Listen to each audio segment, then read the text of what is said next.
పెగ్గులు హగ్గులు మనకు కనపడబోయేది ఈ రాత్రికి మొత్తం అంతా ఇదే వ్యవహారం కనబడబోతోంది. సో ఏంటి ఈ కల్చర్ ఏంటి? ఇంకా ప్రతి సంవత్సరం మనం మాట్లాడుకుంటూనే ఉన్నాము, ఈ ఇయర్ మార్పు వస్తుందేమో, ఈ ఇయర్ మార్పు వస్తుందేమో అనుకుంటాం. అబ్బే ఇంకా పెరుగుతూ ఉంది, పెచ్చుమీరిపోతా ఉంది ఈ సంస్కృతి. అంటే ఆపేవాడేవాడు. ఇయర్ మారుతుంది అని మీరు నేను స్టూడియోలో కూర్చొని మాట్లాడుకున్నాం. అట్లా మాట్లాడొద్దు. కెమెరా తీసుకొని డైరెక్ట్గా ఆ పబ్బుల దగ్గరకో ఈవెంట్స్ దగ్గరకో వెళ్ళిపోవాలి.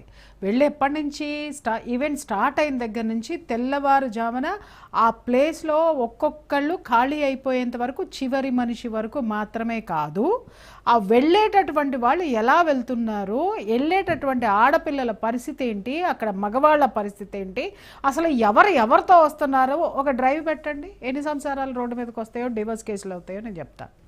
రెండోది, ఎంతమంది ఆడపిల్లలు అలా ఈ పబ్బుల్లోకి వచ్చి ఇంట్లో వాళ్ళేమో చదువుకుంటున్నారని చాలా గొప్పగా ఫీల్ అవుతారు.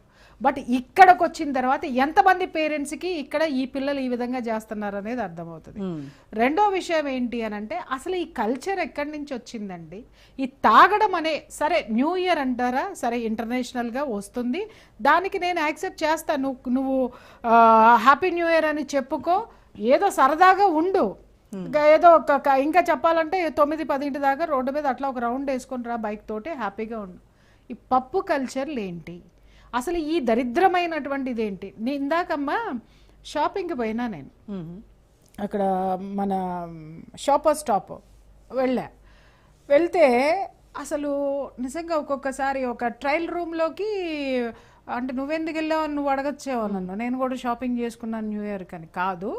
ప్రతి సంవత్సరము నేను జనవరి 1 పండగ చేసుకునే తీరాలి, చేసుకుని తీరాలి, అది తప్పదు నేను బతుకున్నంత వరకు. ఎందుకంటే ఆ రోజు మా అమ్మాయి మా వారిది పుట్టినరోజు. ఓకే, మీకు తప్పదు, నాకు తప్పదు. అందుకని 31 ఖచ్చితంగా నేను షాపింగ్కి వెళ్ళాల్సిందే. ఎన్ని సంవత్సరాల నుంచి చూసినా ప్రతి సంవత్సరము నాకు ఒక బాధ. ఎవరైనా షాపింగ్కి వెళ్తే హాయిగా బట్టలు కొనుక్కొని వస్తారు, కానీ నేను వెళ్ళాను అని అంటే ఆ బట్టలు చూసిన తర్వాత బట్టలే కొనొద్దని చెప్పేసి అని దండం పెట్టుకొని ఇంటికి రావాల్సినటువంటి పరిస్థితి. ఏం బట్టలు అని అనకండి, అవి బట్టలు అంటారా అనేదే నా క్వశ్చన్. కొంచెం డీటెయిల్ గా చెప్తారా? బట్టలు అంటున్నారు, మళ్ళీ డీటెయిల్ గా అంటే మళ్ళీ జనాలందరూ మీద పడి మరి ఏడ్ చేస్తారేమో. మీ కాంటాక్ట్ ఏంటి? షాపింగ్ వెళ్ళారు చెప్పమంటే బ్రహ్మాండంగా చెప్తానమ్మా, నాకేం అభ్యంతరం లేదు, నాకేం భయం లేదు, నాకేం దడుపు లేదు, మొహమాడం అంతకంటే లేదు. అక్కడ బట్టల్ని చూసి అంటున్నారా, బాధ వేస్తుంది అని అంటున్నారు, భయం వేస్తుంది? బట్టల్ని చూసి, బట్టల్ని అక్కడ హ్యాంగర్ కి తగిలిచ్చి ఉన్నది చూసి ఒక బాధ అయితే, దాన్ని వేసుకునే వాళ్ళని చూస్తే ఒక బాధ, వాళ్ళ బాధలు చూస్తే ఇంకా బాధ. నీకు అర్థం కావట్లేదు. అక్కడ ఉన్న గుడ్డలేమో ఇంతే ఉన్నాయమ్మా, ఇంత ఉన్నాయి, ఇంత పర్సనాలిటీ దాన్ని తొడుక్కోవడానికి ట్రై చేస్తుంది. ఎంత బాధ చెప్పండి. ఓహో, ఆ బట్టలకు వచ్చిన బాధ మీరు అడగచ్చు, ఏమన్నా ఇంత బట్టలు వాళ్ళు లోపల ట్రయల్ రూముల్లో దొడుక్కుంటుంటే మీరెప్పుడు చూసావు, కన్నంలో నుంచి చూసారా ప్రియా చౌదరి గారు అని అడుగుతారు. అంత కర్మ నాకు అంత ఇంట్రెస్ట్ లేదమ్మా. అక్కడ ట్రయల్ రూములు నిండిపోతాయి. అసలు ఒకసారి మీరు షాపింగ్కి వెళ్తే అర్థమవుతుంది. 31 రోజున ఈవినింగ్స్ షాపింగ్కి వెళ్ళండి, ఈ వెస్ట్రన్ షాపింగ్ మాల్స్ ఎక్స్పెషల్లీ. ఆ ట్రయల్ రూమ్స్ నిండిపోయి ఆ ట్రయల్ రూమ్స్ చుట్టూ ఉన్న అసలు ఎవడున్నాడని ఎవడు దేకడమ్మా, మగ ఆడ ఎవరు ఏంటి, అక్కడే ట్రయల్ రూములు నిండిపోయిన తర్వాత మళ్ళీ వీళ్ళు గబగబా కొనుక్కొని గబగబా వేసుకొని గబగబా వెళ్ళిపోవాలి. అందుకని ఆ ట్రయల్ రూములు బయట ట్రయల్ వేస్తూ ఉంటారనమాట ఆ గుడ్డలు. నా టెన్షన్ ఏంటంటే వీళ్ళు వేసుకునేటప్పుడే బట్టలు చిరిగిపోతాయేమోనని. అంత టైట్ గా ఉంటాయి. అసలు స్కిన్ టైట్లు కావాలి ఒక్కొక్కళ్ళకి. అక్కడ ఉన్నదేమో ఎల్లును, వీళ్ళేమో XXL. ఏడబడతాయి అవి, ట్రై చేస్తారు.